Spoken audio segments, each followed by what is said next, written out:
So USC and her oldest rival will match up on Saturday for the entire country to see.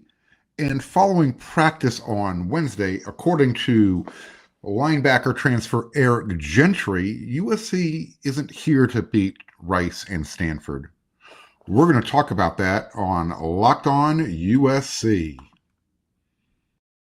You are Locked On Trojans, your daily podcast on the USC Trojans, part of the Locked On Podcast Network, your team every day.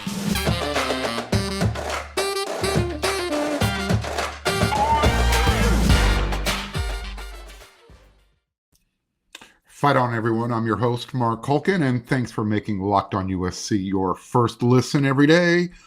Whether you're watching on YouTube or wherever you download your podcast, we're free, and we appreciate you coming along for the ride. Remember, without you watching or listening, this show is just a waste of my time. So, if you're watching on YouTube, hit that subscribe button if you like the show. If you don't like the show, hit the subscribe button and tell me what you do and what you don't like. If you're listening for free on one of your favorite podcast platforms, go ahead and reach out to me at Twitter at Marc Culkin. All right, so Wednesday, I'm going to do a little quick practice review here.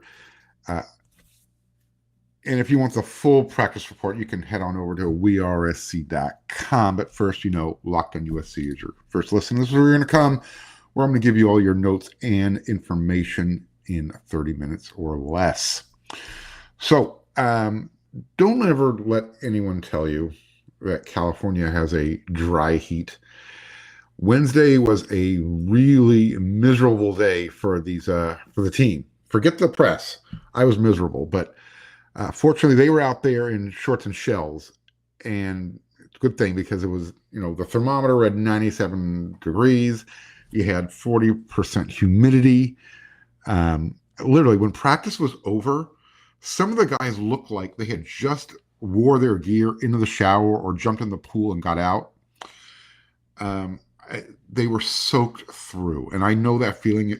If you sweat profusely like I do, and you don't react well with humidity, in other words, you turn into a big old bear like I do. I'm not a pleasant person to be around. That's what today's weather. That's what Wednesday's weather was like, and those guys were out there. And, by the time they're done practicing and they take off everything, they look like their clothes were cling wrapped to them. That's how soaked to the bone they were in sweat. And I'm sure they were squirting some water bottles on themselves, but nevertheless, they had a very rough physical Wednesday heading into their game against Stanford on Saturday. So Alex Grinch is always talking about physical strain Tuesdays and Wednesdays, and then they dial back the physicality on Thursday, but they dial up the mental strain on Thursday. He actually spoke about that after practice, where their tempo, they'll do more of a walkthrough, but the tempo is actually faster than game speed. And this is where they're kind of testing their mental, they're straining their mental to make sure they don't create any mistakes by going faster than they need to, putting them in those types of unique situations. Good stuff from defensive coordinator Alex Grinch today after practice. I mentioned that it was pretty physical. The linebackers, I just noticed today when Coach Brian Odom came out, linebacker coach, big old bubble in his cheek. I was like, man, has he got a big old thing of chaw or chew? Or I'm hoping it was some big league bubblegum chew, because man, some bad stuff to have that stuff going on in there. And that comes from an ex-smoker. So, anyways, I digress. But again, they were, Coach was pretty adamant with his teaching and his drill today. He wanted the guys attacking the pad that he was holding when they were diving and tackling at it. They had to go at a certain angle, and he was making sure that message got across loud and clear. There was lots of scout team work for the defense today as well. I didn't see any mistakes, which was, again, they limit our access. So in the time that we were in there, I didn't see anything. that caused them to stop practice like they did on Tuesday and have to line up and run some wind sprints. So that's a good thing. And Baghdad Bob made his first appearance here at practice. Miraculously, there was through the power of positive thought and not mentioning any names, there are no more injuries. Yes, I'm sure you hear the sarcasm. Unless Lincoln Riley talks about the players who are injured, I cannot talk about players who are injured or even wearing yellow jerseys. So if you're walking around campus and you see a player, let me know. We'll set up an 800 hotline. That way, I'm not reporting on it. You're reporting on it. I'm just kidding. I'm not going to rock the boat. But hey, you know what? If Lincoln Riley thinks that's advantageous, more power to him. I was reading a report earlier today about David Shaw. He was talking about some of his players who, he's concerned about will they be available on Saturday. So, anyways, moving forward. I think Alex Grinch has finally caught the Solomon Tuliaupupu bug. He sees a bright future for Solo. He specifically pointed him out after practice today about just the hard work that he's put in and how he's finding himself as a pretty big time major player in the rotation now on the defensive line. So keep an eye on that. Especially with Dejon Benton, most likely not going to be available on Saturday. Solo's time will probably increase. I see Nick Figueroa probably stepping right back into the starting role before that, though. So there's not a lot of depth, but look, next man up. And if Solo's found a new home, going from moving up from linebacker up to defensive, wouldn't this be a great story by the end of the year? Man, I know I am. As you know, Alex Grinch works with the safeties, and he was pretty happy today during their drill work. They were doing some backpedaling drills today, where coach directs the guys with the ball which way to go, backward, forward, left, right, and they went through 3 cycles through the whole group. And when he finally threw the ball, no one dropped the pass. They all intercepted the ball. So he was pretty stoked about that. And then when they shifted to the deep ball backpedal, of course, the first guy up, first rep, drops the easy one. So, but that was the only time that happened. So he got a do-over at the end. And I think overall, Coach Grinch was happy with his safety group. Is there anything that Tuiapulotu cannot do? Real quick observation from practice today, as he was running from one drill going to the next, he picked up a football, and from about 40 yards, he threw it through the uprights. But he hit his target, and he hit the goalpost, the upright, but not the outside uprights.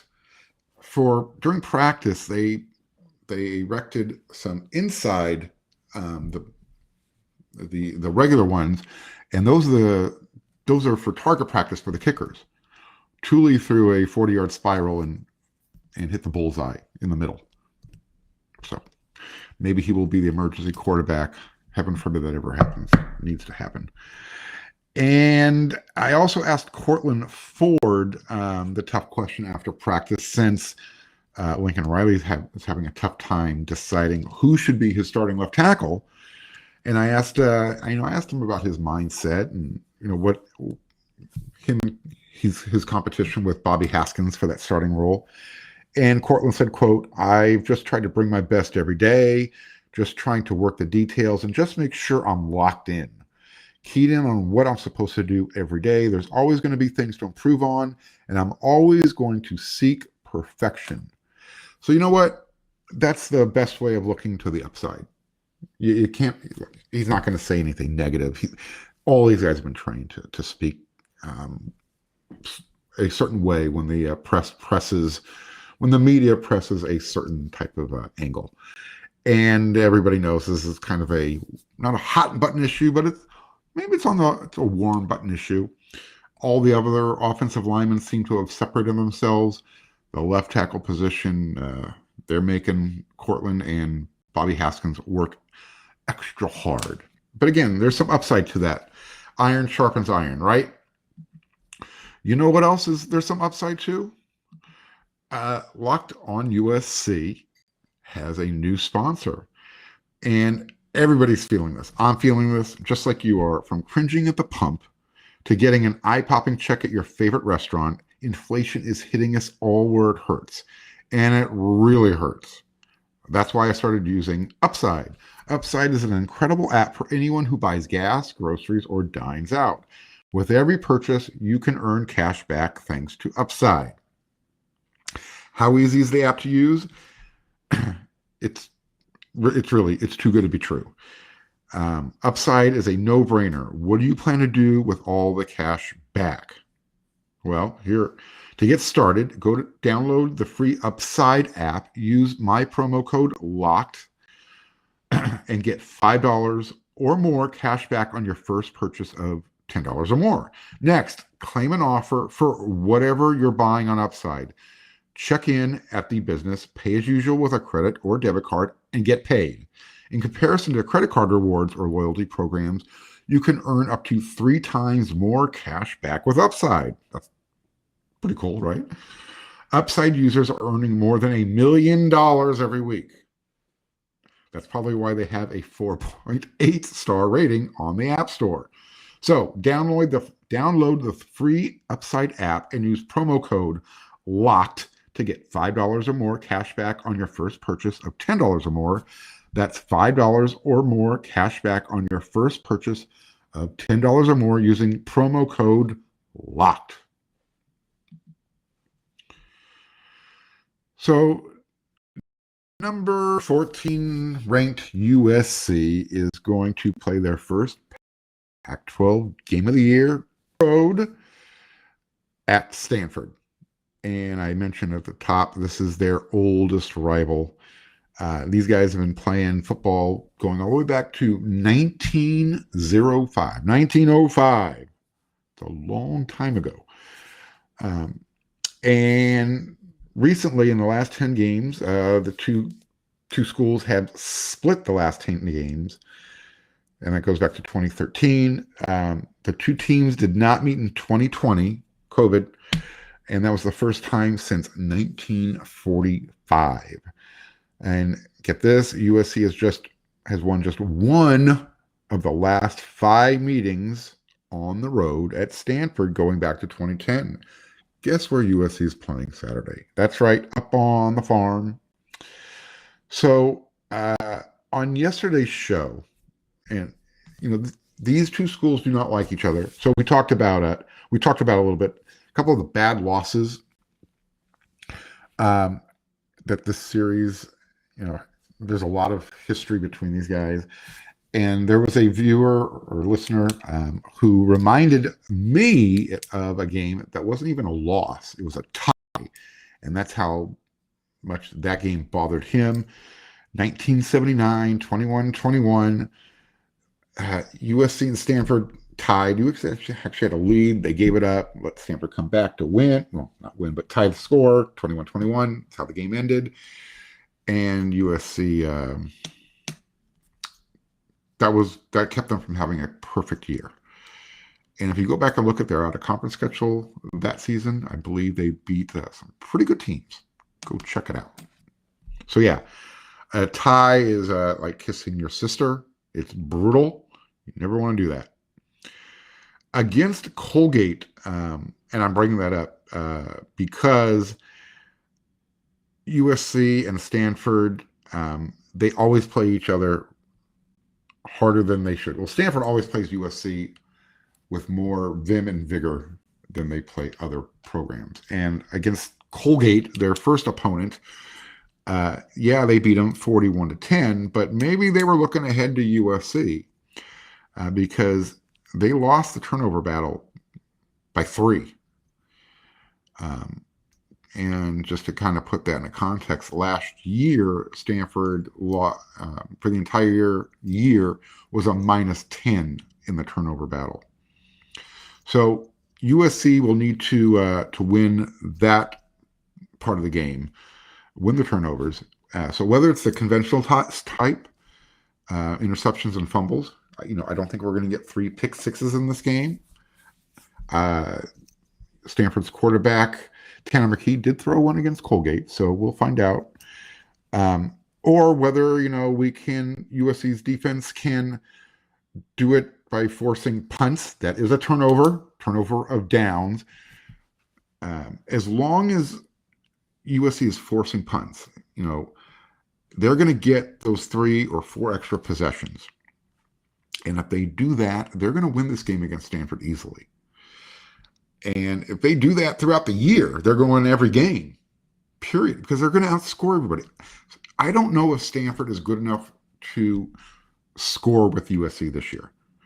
They might do the same thing that Rice did. They might have their first couple series, that feeling out process where they do some stuff and score. But I don't know if they can score with USC throughout the game for a full 60 minutes. Now, if USC starts turning the ball over, hey, we'll come back and you can say, oops, you were wrong. But I don't see that happening. This team is really focused. So like I said, if USC continues to create turnovers and get those 3 or 4 extra possessions, they're not just going to beat Stanford on Saturday. They're going to beat everybody on their schedule this year, period. End of story. And that's not hyperbole. However, I will put a caveat. They do have to stay healthy. And that is a huge, huge thing because we've gone over this multiple times. A lot of talent on the roster, but they're thin with depth, especially on the defensive side of the ball. Against Toothpaste U, Colgate, Stanford ran for 169 yards on 28 carries. Okay, not bad. 6.0 average, I believe, is if you do the math. Now, the first play of the game, Emmitt Smith's kid, E.J. Smith, he went for an 87-yard touchdown run. Okay. He would finish the day with 118 yards on 11 carries. So take away that 87-yard run, and all of a sudden, Stanford had a hard time running the ball. Against Colgate. I'm going to go out on a limb, even with USC's depth issues, and say that they have better players than Colgate and should be able to cause the same type of issues for Stanford running the ball. And if they can do that, they're going to have a much easier time of beating Stanford. Alex Grinch, going back to his days, he was defensive coordinator at Washington State. So he was asked if he knows what to expect from this, from David Shaw's team. And he should know what to expect. And he said after practice, quote, "I think the DNA hasn't changed much at all. I think they have an expectation to play a physical brand of football, and it's on each defense each week to try and match that, and they make it very difficult to do that," end quote. So, while Stanford is always going to continue to try and pound away with their physical style of running the ball, now they also have a very mature junior quarterback, and they always have a quarterback, and typically a good one. The last few years, they've been struggling, but Tanner McKee, he's coming to his own. He's more mature now, and he had a pretty good game against Colgate. Alex said that, I should point this out. Alex said he brings another wrinkle to it, that passing game. He has an NFL caliber arm. He can read the field very well, and that's going to be a challenge for USC's defense. So we'll see how that works out. Bear with me here. I'm just kind of moving around while I pull out a charger. Hopefully I can find it. I don't think I'm going to need it. We'll get through this here quickly. And so Grinch said, it's going to make, from a coverage standpoint, it will make things difficult. He was 22 for 27 for 300 yards. So Rice was that perfect warm-up for USC. But that 66-14 beatdown will also send a message that this program doesn't struggle in their opening games anymore. And if you go back over there on WeAreSC.com, Eric McKinney pointed those out. In the last 4 or 5 first games, USC, even though the scoreboard looked good, they struggled to win those games against UNLV and Western Michigan and Fresno State, yada, yada, yada. So that 66-14 win really sent a message that they're a different team now. So, Grinch, he basically said at the end that this is a unique opportunity for us, but it's also a unique opportunity for Stanford because now they have film on USC and how they attacked Rice, which have, Rice and Stanford run similar concepts. So we'll see if Stanford makes any adjustments coming in. And, can USC carry over their new aggressive start from on the road from what they did at home? We're going to find out in just a few days. Now, the players also had some insight on Wednesday for their game that's coming up against Stanford. And I think one of the, from Austin Jones, former Stanford Cardinal, now gets to wear the Cardinal and gold. He was asked, if any of his former teammates have reached out to him. Yeah, I've heard from them. I don't really do the back and forth via text message. If you know what I'm saying, I give them all the same response. See you this weekend. So Austin Jones is a man of very few words, very succinct. Eric Gentry, he might talk softly, but he also sent a very strong message. He said this. We're not here to beat Rice and Stanford. We're here to win a national championship. So you heard me say that at the top of the show. That's not arrogance. That's just a matter of fact. All these players that came to USC, any player who comes to USC, the goal, the bar is a national championship. Yeah, it feels good to beat the snot out of other teams, but you got to do that to get to play in the big game. And that's what Eric Gentry wants everybody to understand. So again, when he's talking softly, listen carefully because he's going to have a strong message. And he also talked about playing alongside of Shane Lee in that season opener. He said, quote, playing alongside any of my teammates is amazing. We are a really, really tight group. Jake, all the time. We joke all the time, laugh all the time. Or around each other 24 hours, 7 days a week. You would think after fall camp, we have some time off, but we still like to hang around each other all the time. So it's great. I really was happy to see them get a pick six, but not just them, just the whole team in general.